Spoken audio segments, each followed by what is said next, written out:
Hello everybody, welcome back to the castle that King built.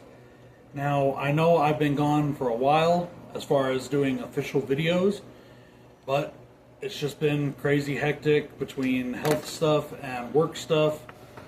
Just haven't really had a lot of time to do anything, let alone time for myself. Guys, today I am doing The Long Walk.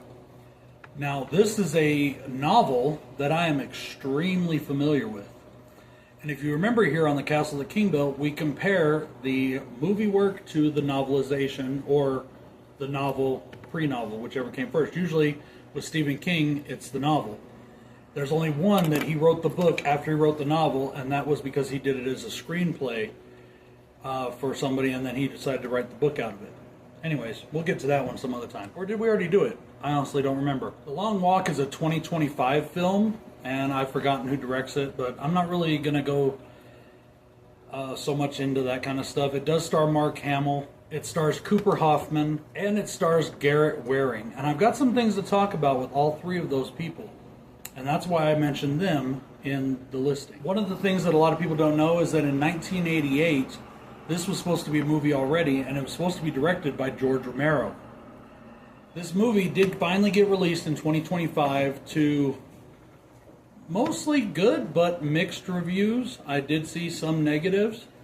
I heard a lot of people talk about how good it was. They say it's the new Shawshank Redemption. How it did a modest box office, but it did well enough to earn its budget back double. So that's all you really want when you're making something. You want to earn at least double back what you made.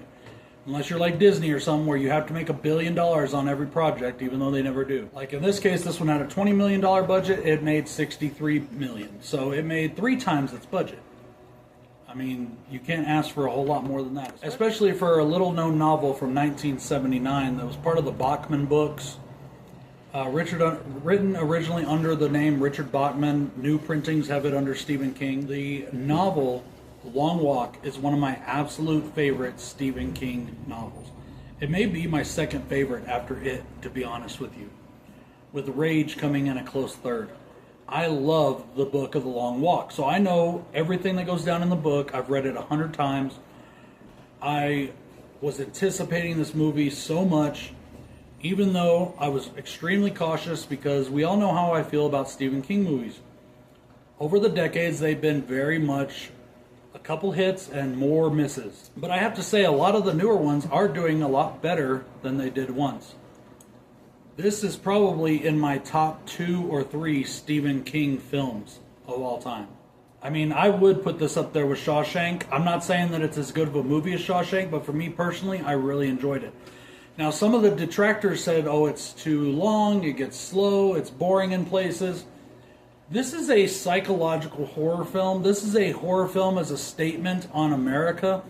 This is a horror film that was not meant to be a mile-a-minute slasher. That's just not the way this works. And this is a character study. This was about these people, and they do such an amazing job with it. With a minimal amount of info with every character, we get to see this base human instinct in its rarest, most raw form. The instinct of survival, of having to do what you have to do as a human without being able to do it in luxury. And believe me when I say that, even though as poor as people are in this country, unless you're homeless, if you got a home, you got luxury. You got a toilet, you got a refrigerator, you're not dying. The casting in this was perfect, except for one person, and that to me was Garrett Waring. And not that he's not a good actor, and he did a really good job in the role. My problem with Garrett is he didn't just fit Stebbins at all, physique-wise. Stebbins is supposed to be a scrawny little loner, kid, the kind of kid that gets picked on and goes and does a Columbine on somebody. That was supposed to be Stebbins. This guy's big, he's jacked, he looks, really good. He's handsome, all that stuff, It wasn't what Stebbins was supposed to be. Now, that's my only problem with that role, because the actor, Garrett, does a great job. He just didn't look the part. They also didn't include the purple pants. At least those didn't look purple to me. Maybe they are dark, dark purple, but I wish they would have gone with the purple pants. Just saying. Everybody talked about how Mark Hamill was perfect as the Major, and he really was. This was a completely different Mark Hamill that we've seen in other films. And it's even a bit of a departure from the book as far as how they describe the Major. But I think he captured the soul of that character and the intent of the Major perfectly. I think he did a fantastic job with that. And just watching him do the horrific things he does in this film, especially when you know how Mark Hamill feels about certain things, about political things and stuff like that, it really shows that his range as an actor is not just the things that he likes to do. So many actors these days only act in films that portray them basically the way they are. And that's not true acting.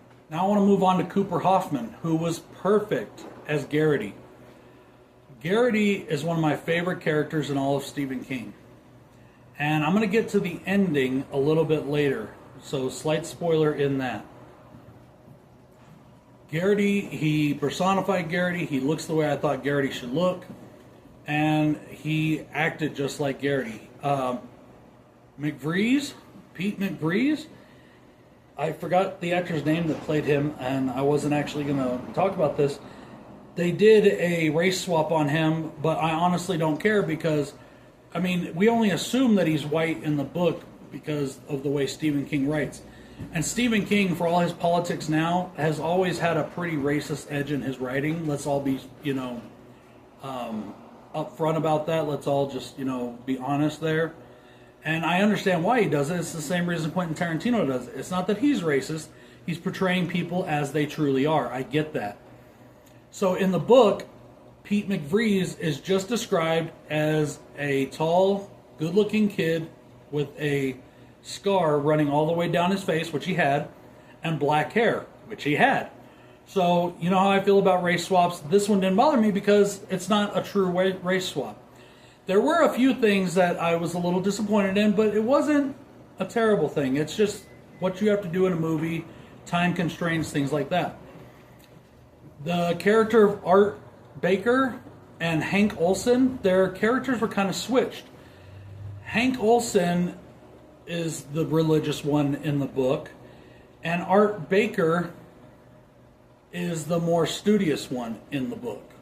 They also made Hank Olson's character, slight spoiler here, the married guy. The married guy in the book was a guy named Scram, and he was supposed to be this tall, big, built guy who was considered by the entire nation to be the favorite to win. He had fans. That is one other thing they dropped out of the movie, is all the fans and the people interactions that went on around. And I understand time constraints, things like that. But like the crowd scene at the end, that was actually going on throughout a lot of the book in different places. Yes, they didn't allow out-of-state people to come in and cheer and all that, but the locals could come in. So, like when they were walking through a town, the whole town should have been lined with people. Maybe they didn't have the budget for it. I don't know. When he sees his mom in the crowd, it's supposed to be in a crowd, not by herself the way she was. But honestly, guys, they hit the soul of the book so much. This is one of the best adaptations I've ever seen. It is very close to the source material. Maybe the closest I've seen since Shawshank. They did a real good job with the new It's movies as well as being close to the source material. So I'm cool there. But this one probably hits it closer than any. With the few exceptions I named, of excluding Scram from the movie, which I really wish they would have had him in. He was a great character. He was a super nice guy. He had a pregnant wife. He was 16 years old and married to a girl who was pregnant. And there's a lot of great things that they could have done there. But maybe they didn't have the time, maybe they didn't have the budget, and maybe the studio came down saying, this is just a horror movie, don't worry about all that. You don't need to get that deep into these people, they're going to die anyways. Because it sets the preset right at the beginning. If you've never read the book and you didn't watch the previews for the movie, you don't know that getting your ticket is, slight spoiler here, getting killed. Even when I read the book the first time, I didn't honestly see that coming. I wasn't sure how this was going to go down. Now I've read it 100 times, I know exactly what happens. One other difference that they did was the ending.